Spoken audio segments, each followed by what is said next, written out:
Hey everyone, today we're diving into a super thrilling story that's guaranteed to get your heart racing. Liu Zhengxi resigned from his pilot job after a little accident in prison, saying goodbye to planes for good. Just a few minutes later, the news of Liu Zhengxi's death from a virus hit the emergency team like a bolt from the blue, especially since it was unknown. Take at least a few months to develop an antidote. To make things worse, footage of Liu Zhengxi being caught.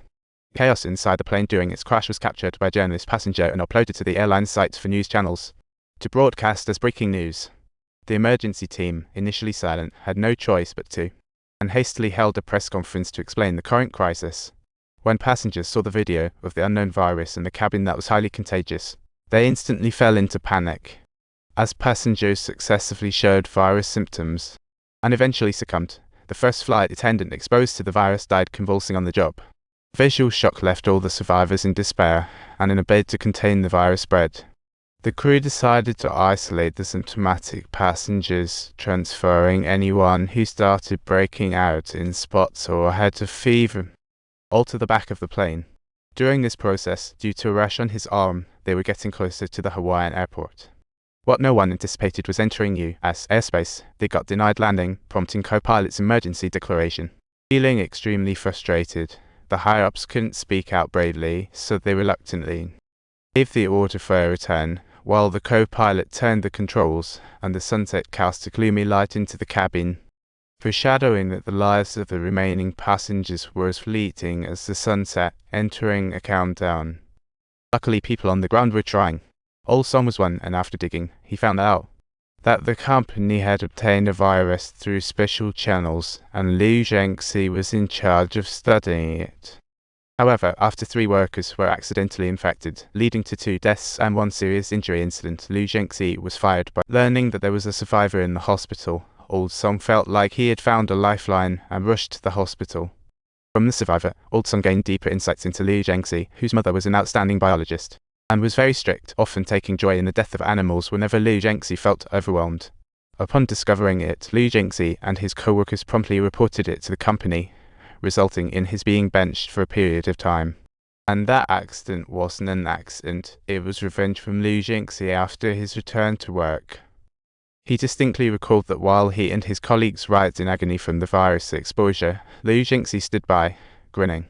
The survivors helped confirm that the virus and the plane was indeed what they had studied before. And now, the company had antiviral elements. Old Lai, upon hearing this good news, sped straight to that company. But being a foreign enterprise, Old Lai was blocked at the gates by security because he lacked a search warrant. The company's head firmly denied the existence of that virus and vaccine in their possession. As both sides deadlocked, the task force leader and police arrived timely, explaining the severity to the company head. If it's discovered that the virus leaked from the company and they have vaccines yet refuse to cooperate, it wouldn't just mean company bankruptcy under the leader's powerful aura. The head finally admitted the existence of the vaccine and promised free vaccinations for all passengers in the plane. When thrilling news reached passengers, tears of joy streamed down their faces. But just as they were hugging and celebrating, the co-pilot in the cockpit was barely holding it together.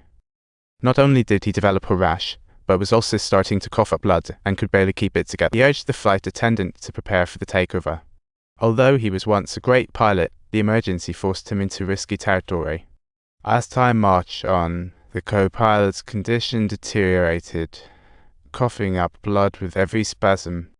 He even struggled with flying, forcing the decision to land at Tokyo's Narita airport. But to make matters even worse, they were denied landing once again, even though they had the vaccine with them. To make the situation even more dire, Japan even sent fighter jets to fire missiles at the packed passenger plane. As the plane soared over Narita airport, the co-pilot could no longer hold on and fainted. At the critical moment, the co-pilot managed to take control back just in time, pulling the out-of-control plane back on track. While the co-pilot flew the plane towards Korea, Japan urgently issued a statement, claiming they were expelling the flight so strictly because they believed Korea's vaccine might be useless. After all, the virus on board had a much shorter incubation period than the original, meaning it might have mutated. Upon hearing this, anxiety swept over everyone. Even the higher-ups in Korea couldn't sit still. They proposed that the plane land at a more distant Air Force base, which was basically a death sentence for an international flight. It would be a miracle if the fuel lasted until Seoul. The task force leader vehemently opposed this idea, leading to a heated argument with the higher-ups. Meanwhile, witnessing all of this, Old Song thought of his wife on the plane and daughter waiting for daddy to come home, and made a bold decision.